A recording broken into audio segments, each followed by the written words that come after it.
AK47. Well, it's not just for commies anymore. This is a Wasser 10 AK47.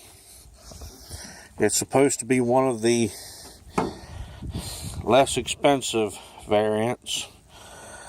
In recent years, the quality on these has gotten better. They're now allowed to import them with a double stack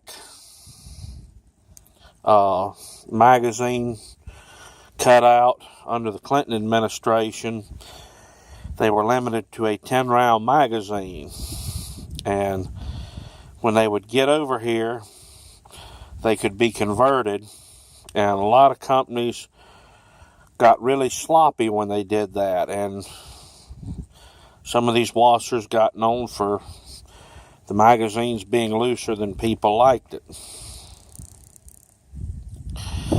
There are a couple of reasons I like this rifle. One of them is the cartridge it fires.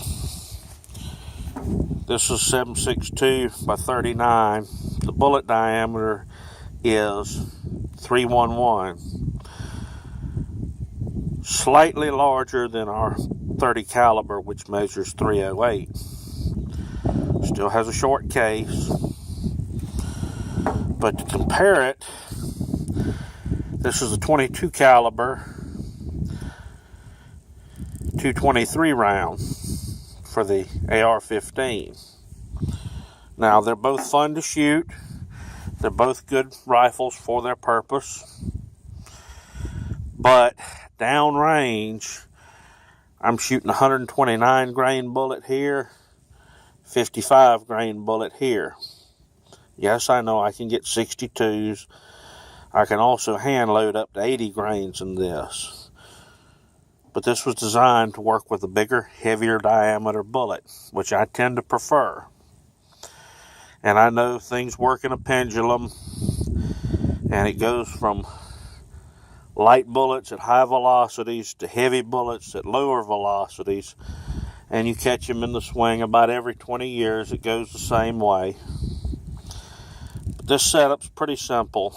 When I got it, the wood looked like plywood, and I did a little bit of an oil finish on it, make it look better, make it feel smoother. It's got a 1-point sling on it. The reason I like this 1 point on this rifle is it allows me to use it either left-handed or right-handed simply by changing my hands. The only other addition to it or change from a factory rifle is I painted the front sight orange. I've used high-tech, high-speed sight paints. They don't work. 99 cents a nail polish. It's got a hardener in it where it will hold up, and it costs about 2 cents to do that. And if it wears off, paint it again. Keep rolling. Me being left-handed, I also appreciate that these controls are easily manipulated by a left-handed shooter. You simply bring your right hand up from the forend, down to bring it to fire, up to bring it to safe, and you can manipulate your bolt the same way. You know, reach across, rack it on. The gas piston system here, damn near indestructible. I've run this gun about 10,000 rounds. I've had 2 jams with it. One of them occurred a little over 1,000 rounds. I had run the gun 1,000 rounds dirty between cleanings, and it hung up one time.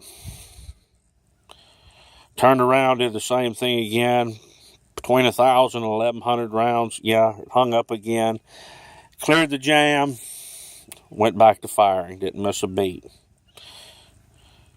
I also cleaned the rifle in between those, so You know, after about 1,100 rounds, yes, it's due for a cleaning. But that's pretty much it. It's simple, straightforward, easy to work with. This particular specimen also shoots very accurately. But that's the AK47. The only gripe some people have had with it is the short stock on it. I do not have a problem with this.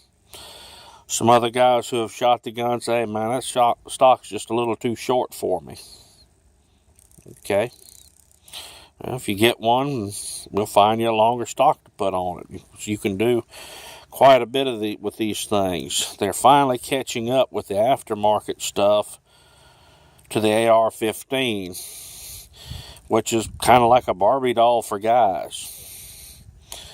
The AK-47, well, it's not just for communists anymore. You never know. We may put this into use at some point hunting communists if they ever come back. Well, later on.